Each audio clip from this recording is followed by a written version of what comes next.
It's the stalker. Keep her out. My sister screamed this at the head of security, slamming her hand against the revolving door to lock me out. My mother didn't defend me. She shoved a crumpled $20 bill into my chest.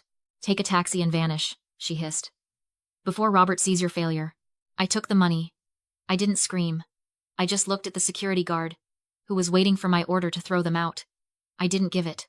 I turned around and walked away. I rounded the corner of the building, leaving the polished marble and the valet stand behind. The air back here smelled of diesel fumes and wet cardboard. This was the service alley, the lungs of the hotel, where the linen trucks idled and the kitchen staff smoked on milk crates. It was ugly. It was real. A new security guard stepped out of the booth, his hand already moving toward his radio. He saw a woman in a coat walking with too much purpose toward the freight bay. Restricted area, he barked. Deliveries only. I didn't stop. I didn't explain. I pulled a small, battered gray fob from my pocket. It looked like a piece of plastic you'd find in a junk drawer, the kind of thing a manager throws away. But in the hierarchy of the sovereign, gold keys open guest rooms. Gray keys open the world. I slapped the fob against the black reader panel next to the service elevator. The light didn't just turn green, it stayed solid, signaling a master override. I punched the code into the keypad. 9. Alpha. The heavy steel doors slid open instantly, cutting off the guard's protest in his throat. He stared at the panel, then at me. He knew that code. Only 3 people in the entire company had it. He snapped his mouth shut and stepped back. The elevator rose in silence. No music, no mirrors. Just brushed steel and the hum of hydraulic power carrying me 40 stories up. My heart rate slowed. The chaos of the lobby, my mother's perfume, my sister's screeching, it all dropped away. The doors opened directly into the executive control room. This wasn't a plush office with mahogany desks. It was the nerve center. Wall-to-wall monitors displayed heat maps of the ventilation systems, elevator logistics, and the live revenue stream. It was cold, quiet, and perfect. I walked to the main terminal and logged in. The property management system greeted me with a flashing red alert box in the center of the screen. Alert. Ballroom B, rehearsal dinner. Guest, Alexis. Status, payment method failed. Error. Card reported lost or stolen. Do not honor. I stared at the screen. The card Alexis had swiped at the front desk, the one she was using to fund this display of wealth, wasn't just maxed out. It was flagged as stolen. She had likely swiped one of our parents' emergency cards, the ones they kept frozen to prevent bankruptcy. The system was doing its job. It was seconds away from locking the point-of-sale terminals downstairs. The bartenders would stop pouring. The kitchen would stop plating. The humiliation would be instant, public, and loud. My finger hovered over the cancel event button. It would be mercy. I could shut it down right now. I could save them from the felony they were committing. They would be kicked out, embarrassed, and angry, but they wouldn't be criminals. Then I remembered the way Mason looked at me when Alexis called me a stalker. I remembered the crumpled $20 bill burning in my pocket. They wanted a show. They wanted to pretend they belonged in this world of unlimited access. Okay, I whispered to the empty room. You want to be royalty? Be royalty. I typed in the executive command. Override authorization. Billing type. House account. Limit. Unlimited. I hit enter. The red alert vanished. The system flashed green. Downstairs, the bartenders would see the terminals unlock. The champagne would keep flowing. The Wagyu beef would keep cooking. Alexis would think her magical charm had worked, that the card had gone through, or that she was simply too important to be denied. She didn't know I just handed her a shovel and pointed her toward the graveyard. Every bottle she opened now wasn't just a purchase. It was theft. My office walls are glass, but from the outside, they just look like the sky. I stood there, 40 floors up, watching the live feed from the grand ballroom. The cameras in the Sovereign are high definition, usually meant for security protocols and liability claims. Tonight, they were broadcasting a reality show where the main character was digging her own grave with a silver spoon. On screen 3, Alexis waved a waiter over. I zoomed in. She wasn't just ordering champagne. She was ordering the vintage Krug, the bottles that cost $600 a pop. She pointed to the table where Robert's parents sat, beaming like a benevolent queen. She was playing the part of the heiress perfectly. The waiter hesitated. He knew the price, but then he saw the VIP house account tag on his tablet. He bowed. He poured. The bill jumped another $3,000 in seconds. I took a sip of ice water. It tasted clean. 10 years ago. My mother sat me down at our kitchen table. The wood was sticky with humidity, and the air conditioner was rattling against the heat. She held my hands, looking at me with that pity she reserved for wounded animals. Madison, she said, you have a servant's heart. Alexis. She was born to shine. You were born to support her. There's dignity in that. She made it sound like a calling. She made it sound like my only purpose on this earth was to be the friction that kept my sister from slipping. For years, I believed her. I scrubbed floors. I balanced ledgers. I stayed in the shadows so Alexis could stand in the light. They broke me down until I thought being invisible was the same thing as being safe. On the screen, Alexis laughed, throwing her head back. She grabbed a microphone to make a toast, unaware that every second of her speech was being billed by the minute. People ask why I didn't slap her at the revolving door. They ask why I took that crumpled $20 bill and walked away. It's a fair question. When you've been trained to accept cruelty, it feels normal. It feels like the weather. You don't fight the rain. You just put up an umbrella. That's the trap of normalized cruelty. You think survival means endurance, but I'm not that girl at the kitchen table anymore. I'm a CEO. And in business, there's a different rule. When your competitor is making a fatal error, you don't interrupt them. You don't warn them. You step back and let them sign the contract. My silence downstairs wasn't submission. It was the quiet of a hunter watching the prey step onto the leaves covering the pit. The debt counter on my monitor refreshed. $15,000. Then 20. Alexis was ordering rounds for the entire room now. She was buying affection with money she didn't have. On a credit line that I controlled. She thought she was the star of the evening. From up here, she looked like a liability entry in a ledger that was about to be balanced. I turned away from the screen. The setup was complete. Now it was time to lock the door. Down in the lobby, the air was thick with the scent of expensive lilies and entitlement. Mason made his move. He approached Alexis near the champagne tower, moving with the precision of a shark in a suit. He didn't look like a guard. He looked like a fixer.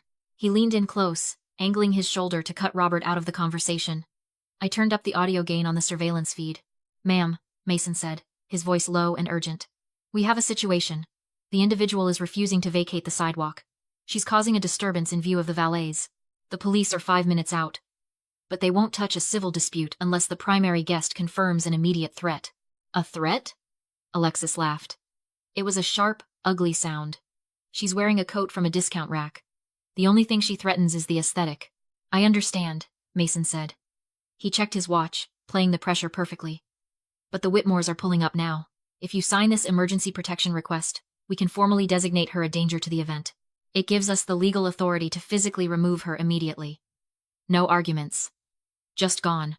He held out the clipboard. The document was heavy stock, official and intimidating. At the top, in bold letters, it read, "Affidavit of Threat and Harassment." Below that, the fine print declared that the signer swore, under penalty of perjury, that the accused had made specific verbal threats of violence or engaged in stalking behavior. It was a lie. Alexis knew it was a lie. I hadn't threatened anyone. I hadn't stalked anyone. But Alexis looked toward the front doors, where the headlights of a limousine were sweeping across the glass. She didn't care about the law. She cared about the photo op. "Give it to me," she snapped. She grabbed the pen. She didn't read the warning about Class 4 felonies for filing false reports. She didn't read the definition of perjury in the second paragraph. She just slashed her signature across the line like she was signing a fan's autograph. Robert frowned, watching her hand move. "Is that necessary?" "She's your sister, Ollie." "She's a liability, Robert," Alexis said, handing the clipboard back to Mason with a dismissive wave. "Better safe than sorry." Up in my office, I watched Mason nod and walk away. He wasn't taking that paper to the police to arrest me. He was filing it in the safe. With that one signature, Alexis hadn't just been mean. She had crossed the line from a bad sister to a criminal defendant. The trap was armed. By 9 o'clock, the bill hit $50,000. I watched the itemized receipt scroll across my monitor like a stock ticker. Most people would see a party getting out of hand. I saw a crime in progress. Alexis wasn't just ordering expensive wine. She was laundering money. There were charges for vendor fees to a DJ who I knew for a fact was her college roommate's boyfriend. There were cash gratuities of $5,000 billed to the room cash that the staff would be instructed to hand back to her under the table later. And then came the bulk purchase. $10,000 in spa gift cards. She was liquidating the credit line before the night ended. This wasn't a celebration. It was a smash and grab. I picked up the dedicated line to the floor manager. "David," I said. "It's time for the upgrade." "Is she ready?" David asked. "She's drunk on power," I replied. "She'll sign anything." I watched on the screen as David approached the head table. He carried a silver tray with a single black tablet on it.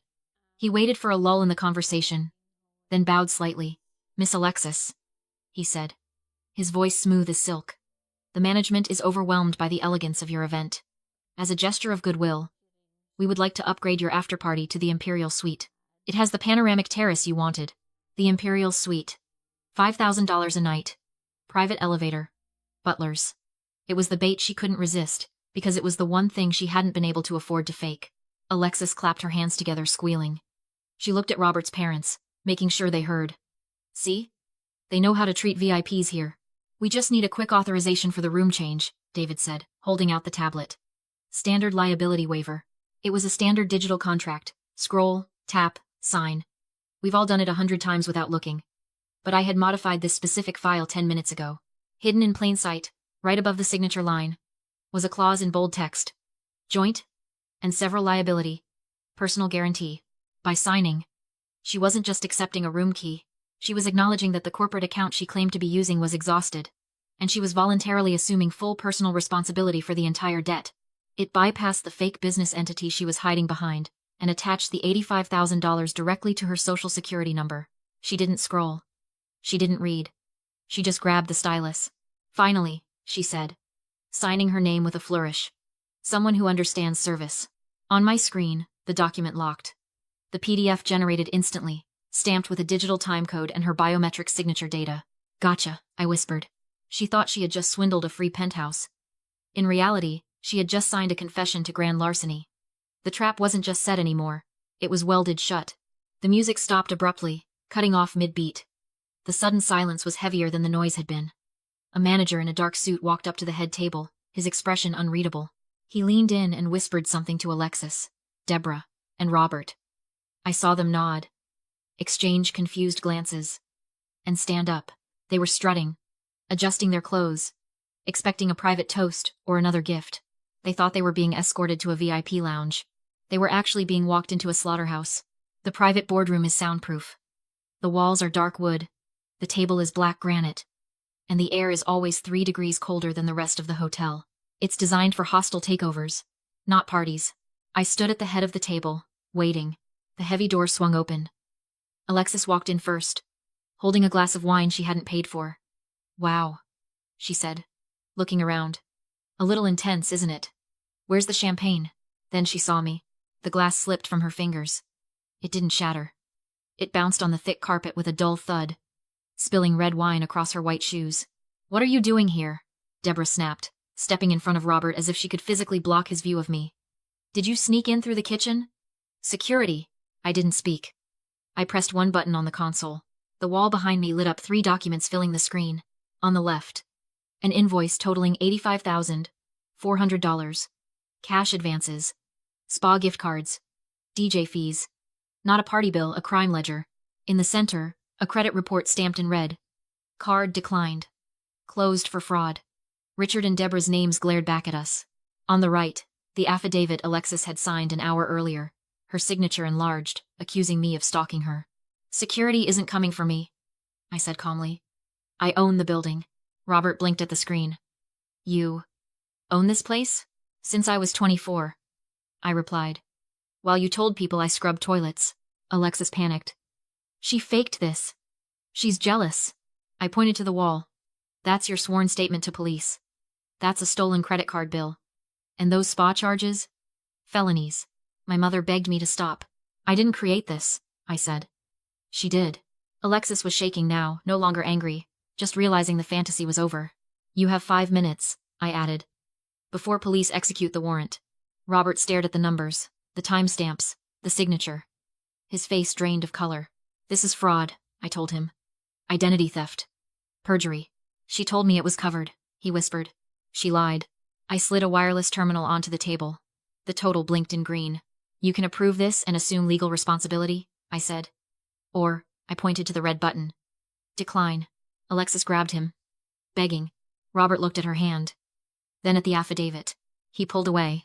You tried to send your sister to jail, he said quietly. Then he pressed decline. The machine beeped.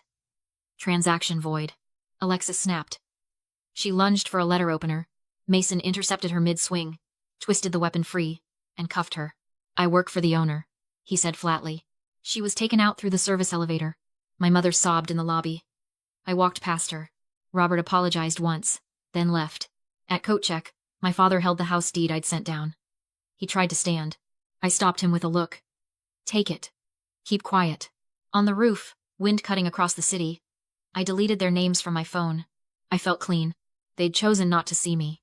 Tonight, I forced them to. For them, it was ruin. For me, it was business. Sometimes you let people build their own cage and simply lock the door behind them.